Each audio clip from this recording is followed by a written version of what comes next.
ஸ்தோத்திரம்ப்பா. நல்ல தகப்பனே, உங்களுக்கு நன்றிப்பா.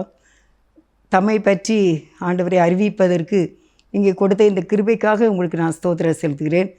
ஆண்டவரை, அடிமையை மறைத்து நீங்கள் பேச வேண்டும். நீங்கள் பேச வேண்டும். நாங்கள் கேட்கிறோம். நாங்கள் கேட்டு அதன்படி வாழ்வதற்கு எங்களுக்கு நீர் உதவி செய்திடலும். கேட்கின்ற காதும் பார்க்கின்ற கண்களும் ஆசீர்வதிக்கப்பட வேண்டிக் கொள்கிறேன். அநேக காதுகள் இந்த வார்த்தை கேட்கின்றன. அநேக கண்கள் ஆண்டவரே இந்த செய்தியை பார்க்கின்றன. பார்க்கின்ற கேட்கின்ற யாவரும் ஆசீர்வதிக்கப்பட நான் வேண்டிக் கொள்கின்றேன். அடிமையை மறைத்து கொள்ளும். நீங்கள் மாத்திரம் பேச வேண்டும். இந்த மாம்சமோ இந்த உலகமோ சாத்தானோ வரக்கூடாதுப்பா. கர்த்தருடைய வார்த்தையும் தேவனுடைய ஆவியானவர் மட்டுமே பேச வேண்டும் என்று இயேசுவின் பாதத்தில் விழுந்து கெஞ்சி மன்றாடி ஜெபிக்கின்றேன். ஜீவனுள்ள நல்ல பிதாவே, ஆமென். கர்த்தருக்கு ஸ்தோத்திரம். ஆண்டவர் நம்மோடு கூட பேச இருக்கின்றார். நான் உங்களோடு ஒரு அரை மணி நேரம் பேசுகின்றேன். நீங்கள் கிராஸ் டிவியில் திங்கட்கிழமை காலையில் 7 மணிக்கு, வியாழக்கிழமை காலையில் 7 மணிக்கு நாம் சந்திப்போம். நான் உங்களை பார்க்க முடியாது, ஆனால் நீங்கள் என்னை பார்ப்பீர்கள். அந்த நேரத்தில் கர்த்தருடைய வார்த்தை உங்களுக்கு மிகுந்த வல்லமையானதாக இருக்கும்படிக்கு நான் ஜெபித்திருக்கிறேன். கர்த்தர் கண்டிப்பாக இந்த வசனத்தின்படி வாழ்வதற்கு உங்களுக்கு உதவி செய்வார். இந்த வார்த்தைகள் உங்கள் வாழ்க்கையிலே வளமாக்கும். ஏனென்றால் இது என்னுடைய சொந்த முயற்சியின்படி இந்த வார்த்தையை நான் எடுக்கவில்லை. தேவனுடைய ஆவியானவர் எனக்கு கற்றுக் கொடுக்கிறதை உங்களுக்கு நான் எடுத்து சொல்லுகின்றேன். மற்றபடி என்னுடைய சுய ஞானமோ அறிவோ இதில் கிடையவே கிடையாது. தேவன் நம்மோடு கூட பேசுவார். நிச்சயமாக இந்த வார்த்தை உங்களுக்கு பிரயோஜனமாக இருக்கும்.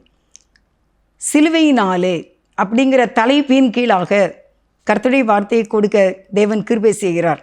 சிலுவையினாலே, எபேசியர் 2வது அதிகாரம் 16வது வசனம். பகையை சிலுவையினால் கொன்று அதனாலே இரு திறத்தாரையும் ஒரே சரீரமாக தேவனுக்கு ஒப்புரவாக்கினார். தேவன் நம்மை அவரோடு கூட ஒப்புரவாகுவதற்கு சிலுவைதான் தேவை. சிலுவை என்பது ஒரு இம்பார்ட்டண்ட்டான ஒன்று. அன்று 2000 வருஷத்துக்கிட்ட இயேசுனுடைய பிறப்பு, அதன் பின்பு அவர் வாழ்ந்த 33.5 ஆண்டுகளிலே நடந்த சுவிசேஷ ஊழியங்கள், கர்த்தருடைய அவருடைய வார்த்தையை பரலோக ராஜ்யத்தை மக்களுக்கு எடுத்து சொன்னார். நோய்களை குணமாக்கினார், பேய்களை விரட்டினார், எல்லாரையும் ஆசீர்வதித்தார். பரலோக ராஜ்யத்தின் வாழ்க்கையை மக்களுக்கு விவரித்து காண்பித்தார். இன்னும் ஒரு வாழ்வு இருக்கின்றது என்று சொன்னார். இந்த பூமியிலே நீ நன்மை செய்ய வேண்டும் என்று சொன்னார். நீ தேவனை தேட வேண்டும் என்று சொன்னார். நீ உன்னுடைய தாயையும் தகப்பனையும் கனம் பண்ண வேண்டும் என்று சொன்னார். நீ மனிதரை அன்பினால் நேசிக்க வேண்டும் என்று சொன்னார். அவரை தவிர யாரையுமே நீ ஆராதிக்கக்கூடாது, வணங்கக்கூடாது என்று சொன்னார். இவ்விதமான காரியங்களை எல்லாம் ஆண்டவர் சொல்லிவிட்டு போனார். பரிசுத்த ஆவியை உங்களுக்கு கொடுக்கிறேன், அது ஜீவ தண்ணீருள்ள நதியாக உங்களுக்குள்ளே பாய்ந்து கொண்டு இருக்கும். அதனால் நீங்கள் வாழ்ந்திருப்பீர்கள். உங்களுக்கு விரோதமான சாத்தானுடைய கட்டுகள் வல்லமைகள் எல்லாமே அறுபட்டு போகும். தேவன் நிச்சயமாய் உங்களை ஆசீர்வதிப்பேன் என்று கொடுத்த அந்த வார்த்தையை இப்பொழுது உங்களுக்கு கொடுக்கிறேன். அதுதான் சிலுவை. அந்த சிலுவையினாலே மட்டுமே, கல்வாரி சிலுவையினால் மட்டுமே நம்முடைய வாழ்க்கையில் நாம் வெற்றி பெற முடியும். பகையை சிலுவையினாலே கொன்றார். சாத்தான் நமக்கு விரோதமாக செயல்பட்டான். அன்றைக்கு அந்த மரத்தில் இருந்து சாத்தான் ஏவாளை ஏமாற்றி விட்டான். அதனாலே மனிதனுக்கும் தேவனுக்கும் பகை உண்டாயிற்று. அந்த பகையை தேவன் சிலுவையிலே தன்னுடைய குமாரனை அனுப்பி கொன்று போட்டார். பகையை சிலுவையினாலே கொன்று நம்மையும் தேவனையும் ஒப்புரவாக்கினார். அதுக்கு காரணம் என்ன? சிலுவையில் தேவன் இயேசு மரித்தது தான். சிலுவையிலே அவர் தொங்கினார். சிலுவை என்பது அந்த காலத்தில் ஒரு சாபமாக கருதப்பட்டது. மரத்திலே தூக்கப்பட்ட எவனும் சபிக்கப்பட்டவன் என்று எழுதப்பட்டிருக்கிறது. அப்படியே இயேசுவை நமக்காக பாவமாக்கினார். அவர் நமக்காக சாபமானார். சிலுவையிலே தான். அந்த சிலுவையை நோக்கி பார்க்கிற எவனும் ரட்சிக்கப்படுவான். இப்பொழுது நம்ம அந்த சிலுவையை நம்ம கண்ணால் பார்க்கல, ஆனால் விசுவாசிக்கிறோம். அவர் சிலுவையிலே தொங்கினார் என்று, சிலுவையில் அறையப்பட்ட இயேசுவை நம்ம ஆவிக்குள்ளாக நம்ம பார்க்கின்றோம். இந்த சிலுவையின் உபதேசம் எல்லாருக்கும் பிடிக்காது. சிலுவையின் உபதேசம் கெட்டு போகிறவர்களுக்கு பைத்தியமாக இருக்கும். நமக்கு அது ஞானமாக இருக்கும். அப்படிதான் பைபிளில் சொல்லப்பட்டிருக்கு. 1 கொரிந்தியர் 1வது அதிகாரம் 18வது வசனத்தை உங்களுக்கு வாசிக்கிறேன். 1 கொரிந்தியர் 1:18. சிலுவையை பற்றிய உபதேசம் கெட்டு போகிறவர்களுக்கு பைத்தியமாய் இருக்கிறது, ரட்சிக்கப்படுகிற நமக்கோ அது தேவ பலனாக இருக்கிறது. கெட்டு போகிறவர்களுக்கு சிலுவையின் உபதேசம் பைத்தியமாக தெரியுமா? அவங்களுக்கு சிலுவை பற்றிய சொல்லுகிற காரியங்கள் பைத்தியமாக தெரியும். ஆனால் விசுவாசிக்கிற நமக்கோ அதுதான் தேவ பலன். என்னுடைய பாவங்களுக்காக, எங்களுடைய சாபங்களுக்காக, நாங்கள் வாழ்வதற்காக, எங்களுடைய கர்ம பாவம், எங்கள் ஜென்ம பாவம் எல்லாம் நீங்குவதற்கு இயேசு சிலுவை மரத்திலே தொங்கினார். வானத்தையும் பூமியையும் பரலோகத்தையும் மனிதர்களையும் ஒப்புரவாக்க இயேசு கல்வாரியிலே சிலுவையிலே தொங்கினார், மரித்தார் அப்படின்னு சொல்லி நம்ம விசுவாசிக்கிறது கெட்டு போகிறவங்களுக்கு பைத்தியமாக தெரியுமா? என்ன சிலுவை சிலுவை அப்படின்னு சொல்கிறாங்கன்னு சொல்லுவாங்க. அந்த உபதேசம் எல்லாருக்கும் பிடிக்கலை. ஆனால் நமக்கோ அதுதான் தேவ பலனாக இருக்கிறது. நீங்கள் பிசாசை விரட்டும் போது இந்த வார்த்தை நீங்கள் சொன்னீங்கன்னா அந்த பிசாசு ஓடி போயிடுவான். பார்த்துக்கோங்க. எனக்காக, இந்த மனிதனுக்காக, இல்லை இந்த பெண்ணுக்காக, நீ பிடித்திருக்கிற இந்த பிசாசே, இந்த மகளுக்காக இயேசு சிலுவையிலே ரத்தம் சிந்தினார், சிலுவையிலே இயேசு உயிரை கொடுத்தார், நீ வெளியே போ அப்படின்னு சொல்லியாச்சுன்னா பாருங்க, அந்த பிசாசு அவங்களை விட்டு வெளியே ஓடியே போயிடும். ஏன்னா சிலுவையிலே தான் சாத்தானை ஆண்டவர் முறியடித்தார். அவர் காலின் கீழ் நசுக்கினார்.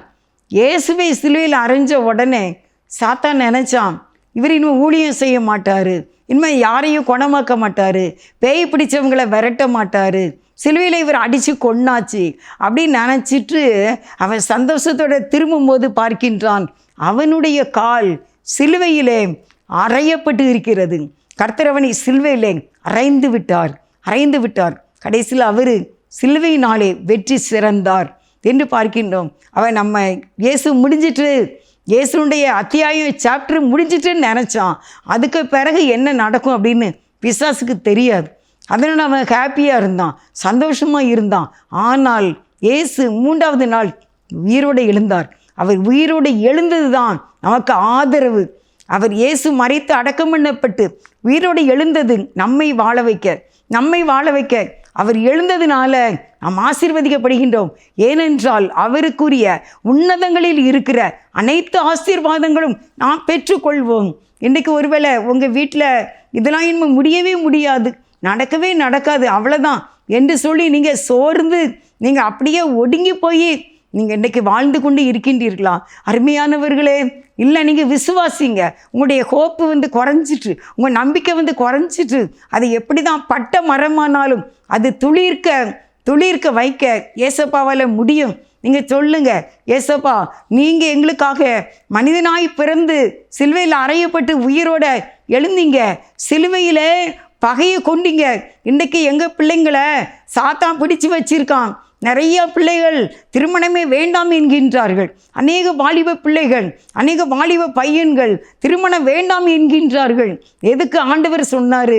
மனிதன் தனிமையாக இருப்பது நல்லதல்ல, இருவரும் சேர்ந்து வாழ வேண்டும், கணவனும் மனைவியுமாக வாழ வேண்டும் என்று சொல்லி அவங்களுக்கு குழந்தைங்களை கொடுத்து வாழ வைக்க இயேசு அன்றைக்கு ஆதாம் ஏவாளை இணைத்தார்.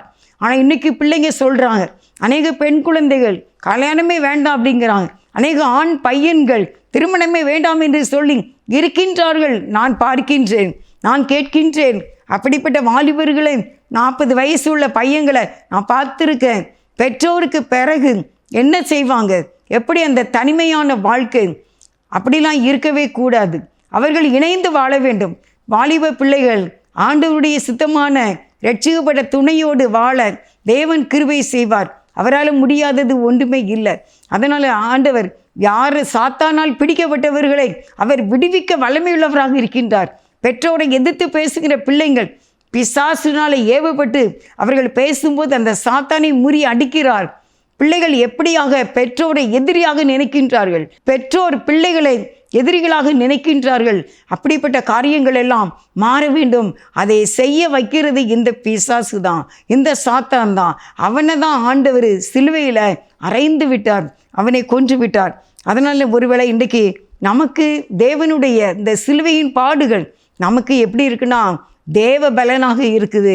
நீங்கள் அடிக்கடி சொல்லணும், எனக்காக நீங்கள் மறுத்தீங்கல்ல, எனக்காக ஒரு சிலுவையில் அறைப்பட்டீங்கல்ல, உயிரோடு எழுந்தீங்கல்ல, இந்த காரியத்தை எனக்கு செய்யணும். அன்றைக்கு எல்லாரும் என்ன நினச்சாங்க? பிலாத்து ராஜா முதற்கொண்டு அன்றைக்குள்ள நியாயாஸ்திரிகள் வேத பாரகர் எல்லாரும் நினச்சாங்க, இயேசுவை சிலுவையில் அரைஞ்சாச்சுப்பா, முடிஞ்சது, இனிமே எல்லாரும் நிம்மதியாக இருக்கலாம் அப்படின்னு நினச்சாங்க.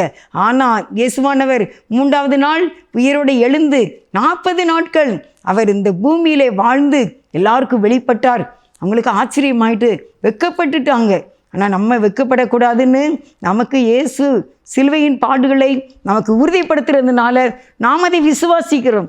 அதனால் நமக்கு அது தேவ பலனாக இருக்கிறது.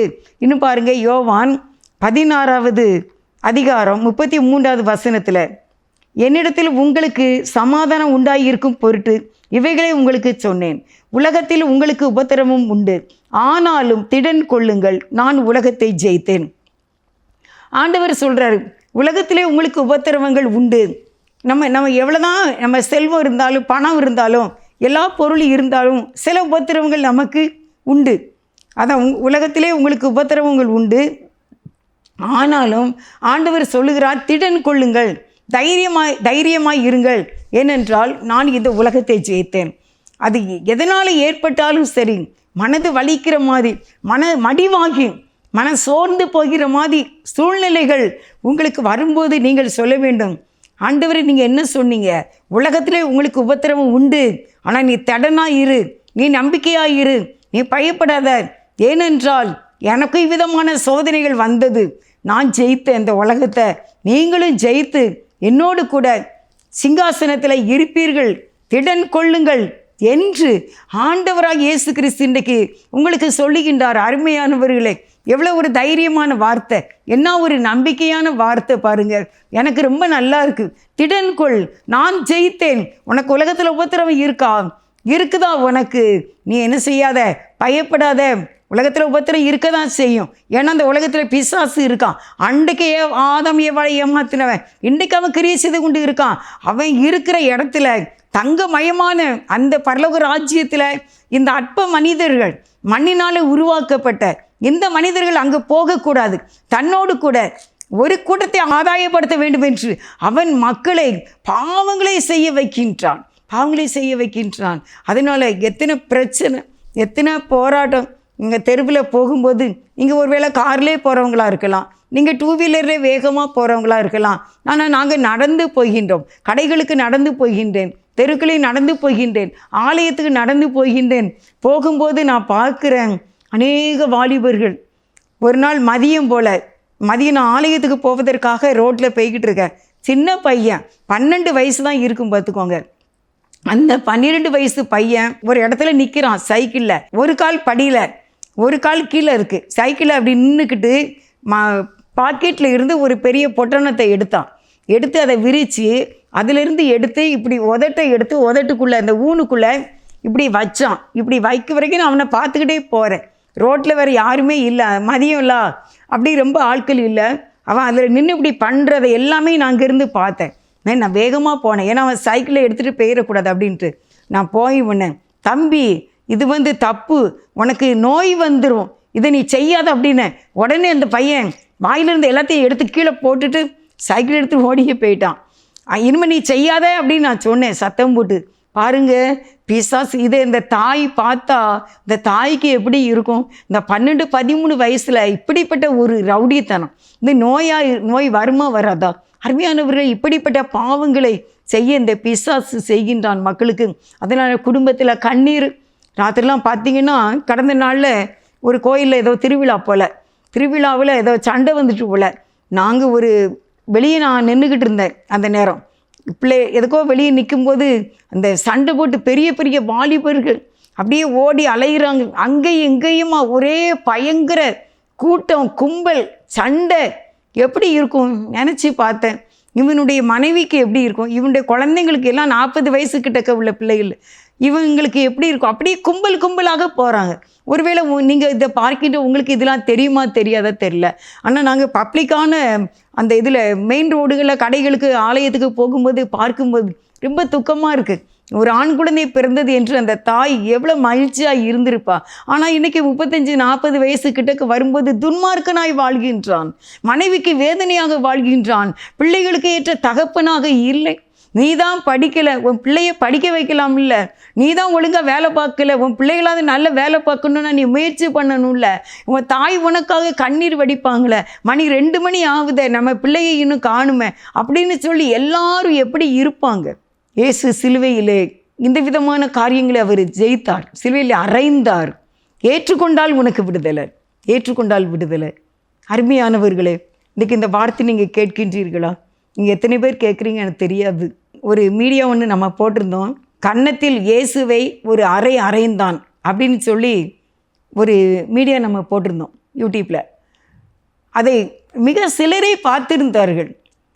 இயேசுவை கன்னத்தில் அறைந்தான், கன்னத்தில் ஒரு அறைந்தான் அப்படின்னு சொல்லி அந்த அந்த வசனத்தை நான் பார்க்கும்போது உண்மையிலே ரொம்ப எனக்கு கஷ்டமாக இருந்தது. நம்ம பிள்ளையை இன்னொருத்தங்க அடித்தா கூட நமக்கு எப்படி கோபம் வரும்? ஆசிரியர் அடித்தா கூட எத்தனை பேர் சண்டைக்கு போயிருக்காங்க தெரியுமா?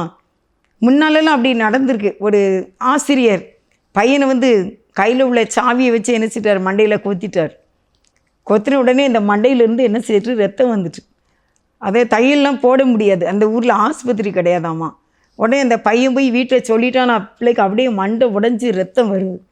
அந்த ஆசிரியரை அந்த தாய் அப்படின்னா பேசுனாங்களாமா, எப்படி என் பிள்ளையை அடிக்கிறது, என் பிள்ளை மண்டையில் அடிச்சு இன்னைக்கு ரத்தம் வடியுத, என் பிள்ளையை நான் எங்கே கொண்டுட்டு போவேன், நீ எப்படி அடிக்கலாம் ஒரு வாத்தியாராக இருந்து அப்படின்னு சொல்லி சண்டை செய்தாங்களாமா. பாருங்க, அப்படி நம்ம பிள்ளையை ஒருத்தர் அடிக்கிறது, அவர் ஆசிரியர் படிக்கணும்னு சொல்லி தானே அடிச்சிருப்பாங்க. ஆனால் அன்றைக்கு இயேசு ஒரு பாவமும் செய்யலை, அவரை கன்னத்தில் ஒரு அறைந்தான், ஒரு போலீஸ்காரன் அறைந்தான் என்று அந்த யூடியூப்பில் அந்த செய்தியை சில பேர் பார்த்துருந்தார்கள். எனக்குள்ள எவ்வளோ துக்கமாக இருந்துச்சு. யூடியூப்பை பார்க்கலன்னு இல்லை, இது அவங்களுக்கு டச் ஆகலையா? இயேசுவை எப்படி அறையலாம்? அவருக்கு எப்படி இருந்திருக்கும்? அவர் தேவனுடைய குமாரன், அவர் மாம்சத்தின்படி பிறக்கவில்லை, அவர் பரிசுத்த ஆவியினாலே பிறந்தார். அவரை நீங்கள் இன்னும் அறிஞ்சு பாருங்க, அவரை ருசித்து பாருங்க, அவரோடு வாழ்ந்து பாருங்க. நம்ம கணவன் மனைவி நம்ம அவங்களுடைய அன்பை பார்க்கின்றோம், பிள்ளைகளுடைய அன்பை பார்க்கின்றோம், பேரன்பத்தை அன்பை பார்க்கின்றோம், நண்பர்கள் அன்பை பார்க்கின்றோம். ஆனால் இயேசு கிறிஸ்துவனுடைய அன்பு எதிர்பாராத அன்பு. அது நம்மகிட்ட ஒன்றை வாங்கி நேசிக்கிற நேசம் அல்ல, நேசம் அல்ல.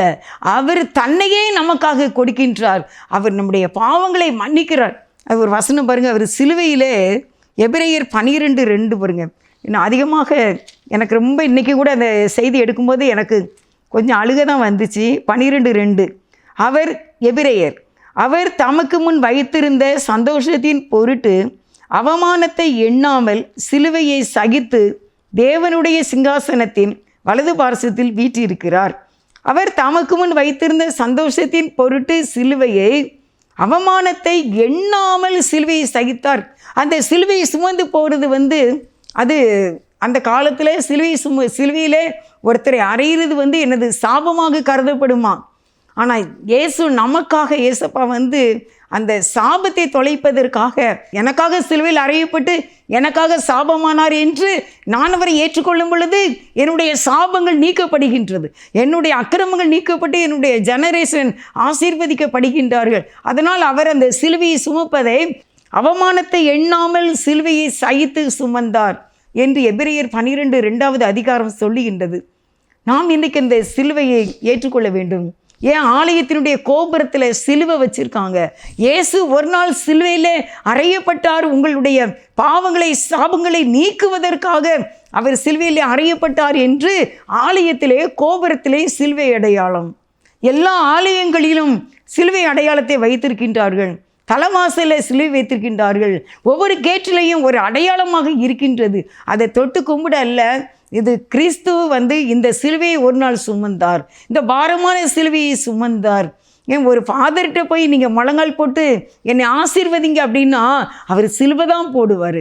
ஒரு குருவானவர்கிட்ட போய் எனக்காக ஒரு ப்ரேயர் பண்ணுங்க அப்படின்னா அவர் சிலுவை அடையாளம் போடுவார். அதுதான் நமக்கு முத்திரை, அதான் நமக்கு முத்திரை. அது நம்மை பாதுகாக்கும் ஒரு பட்டயம். அருமையானவர்களே, சிலுவை அல்லாமல் வேறு ஒன்றையும் குறித்து நான் மேன்மை பாராட்டவில்லை என்று பவுல் சொல்லுகின்றார். சிலுவை அவ்வளவு அழகானது, அவ்வளவு மேன்மையானது. நம்ம நிறைய பேர் நம்ம கல்யாண வீடுகளிலே பார்க்கின்றோம்.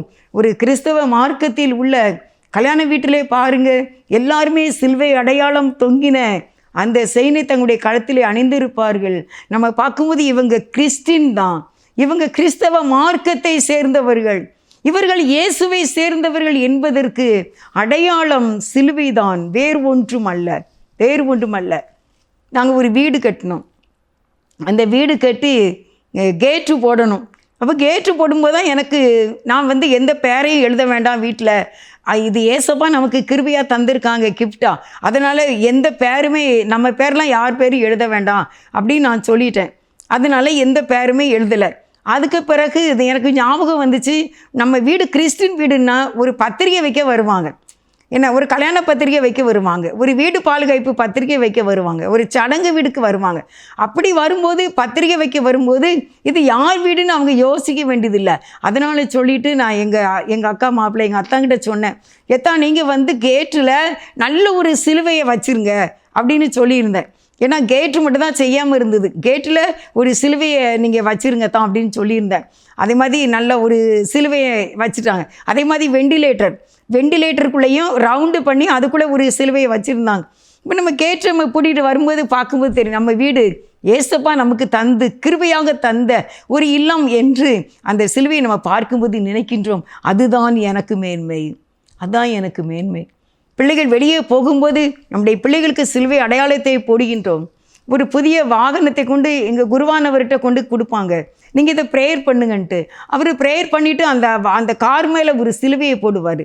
லாரி வாங்கி கொண்டு கோயிலில் கொண்டு விட்டுட்டு ஐயாவை ஜெபம் பண்ணுங்கம்பாங்க. ஐயா ஜெபம் பண்ணிவிட்டு ஒரு சிலுவை அடையாளத்தை போடுவார்கள். அதுதான் முத்திரை. ஏனென்றால் இயேசு சிலுவையிலே அறையப்பட்டு உயிரை கொடுத்ததினால, அந்த சிலுவையிலே சாபமானதுனால அது இன்றைக்கு நமக்கு ஜெயத்தை கொடுக்கக்கூடியதாக இருக்கின்றது. எதுக்கு பிதா சுதன் பரிசுத்த ஆவியின் நாமத்தினாலே என்று சிலுவை அடையாளத்தை போடுகின்றோம். வானத்தையும் பூமியையும் வடக்கையும் தெற்கையும் எல்லாவற்றையும் இணைக்கக்கூடியது சிலுவை. சாத்தானை காலின்கள் மிதிக்கிறது சிலுவை தான். அதனால தான் சிலுவையை குறித்து நாம் மேன்மை பாராட்ட வேண்டும். வேறு எதை குறித்தும் அல்ல, குதிரைகளை குறித்தும் அல்ல, ரதங்களை குறித்தும் அல்ல, படிப்பை குறித்து அல்ல, செல்வங்களை குறித்து அல்ல, சொத்து சோகத்தை அல்ல. அதெல்லாம் நமக்கு பாதுகாப்பு இல்லை. நமக்கு பாதுகாப்பு அவருடைய சிலுவையின் மேன்மை. சிலுவை குறித்து பாராட்டுகிற மேன்மை நம்மை பாதுகாக்கும். இயேசு அதை சிலுவை சுமப்பதை, அந்த சாபம் மரத்திலே தூக்கப்பட்ட எவனும் சபிக்கப்பட்டவன் என்ற வார்த்தையை அவர் தாராளமாக ஏற்றுக்கொண்டு அதை அவமானமாக எண்ணாமல் இயேசு சிலுவை சுமந்தார். நம்முடைய எல்லா காரியங்களையும் ஜெயிப்பதற்கு இயேசு சிலுவையில் சுமந்ததுனால நம்ம ஜெயம் எடுக்கின்றோம். அருமையானவர்களே, இந்த நாட்களில் உலகத்தில் மனிதர்கள் அநேக தவறு செய்கிறார்கள். குடிவெறியும் வேசித்தனமும் விபசாரமும் பப்ளிக்காக நடந்து கொண்டு இருக்கின்றது. உங்களுக்கு எவ்வளவு தெரியுமோ தெரியல, ஆனால் நான் பார்க்கின்றேன். கஷ்டமாக இருக்கும் மனசுக்கு, என்ன செய்ய முடியும்? ஆனால் இந்த பாவங்களை இயேசு சிலுவையிலே சுமந்து தீர்த்து விட்டார் என்பதை அவர்கள் விசுவாசிக்க வேண்டும். என்னால் முடியல ஆண்டவரே, இந்த சிகரெட்டு ஊதுறேன், இதிலிருந்து என்னால் விடுதலை பெற முடியலை. இந்த போதைக்கு நான் அடிமையாக இருக்கிறேன், என்னால் முடியலை, நீங்கள் எனக்கு உதவி செய்யுங்க என்று சொல்லி ஏசப்பாட்ட போகும்போது அந்த நம்பிக்கையினாலே ஆண்டவர் நமக்கு விடுதலையை தர வலிமையுள்ளவராக இருக்கின்றார். சிலுவைதான் நமக்கு வெற்றியின் சின்னம். சிலுவைதான் நமக்கு எல்லாவற்றிற்கும் ஆதாரம். சிலுவையினாலே இந்த உலகத்தை ஜெயிக்கலாம். அதான் ஆண்டவர் சொன்னார், திடன் கொள்ளுங்கள், உலகத்தில் உபத்திரவங்கள் உண்டு, ஆனாலும் திடன் கொள்ளுங்கள், நான் உலகத்தை ஜெயித்தேன். நீங்களும் ஜெயிப்பீங்க. ஒருவேளை இன்றைக்கு பலவிதமான கஷ்டத்தில் நீங்கள் இருக்கீங்களா? உடைய பாவங்களையும் உடைய நோய்களையும் இயேசு சிலுவையிலே சுமந்தார். பாவங்களுக்கு செத்து நீதிக்கு பிழைக்கும்படிக்கு இயேசு சிலுவையை சுமந்தார். அவரோடு கூட சிலுவையில் அறையப்பட்ட இயேசுவோடு கூட நாமும் பிணைந்து இயேசுவோடு வாழும்போது தேவன் நம்மை ஆசீர்வதிக்கிறார்.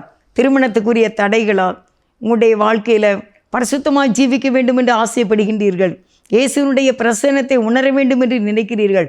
வேத வசனத்தின் வெளிச்சம் வேண்டும் என்று நினைக்கிறீர்கள். அவை எல்லாமே கர்த்தர் உங்களுக்கு வெளிப்படுத்துவார்.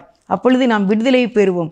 இந்த பூமியில் ஒரு மகிழ்ச்சியான, ஒரு ஆறுதலான, ஒரு இளைப்பாறுதலான வாழ்க்கையை தருவார். பிரச்சனைகள் வரலாம், போராட்டங்கள் வரலாம், பெர்மனண்ட் அல்ல. அது ஒரு நீர் குமிழி போல தான் தோன்றும், ஆனால் மறைந்து விடும்.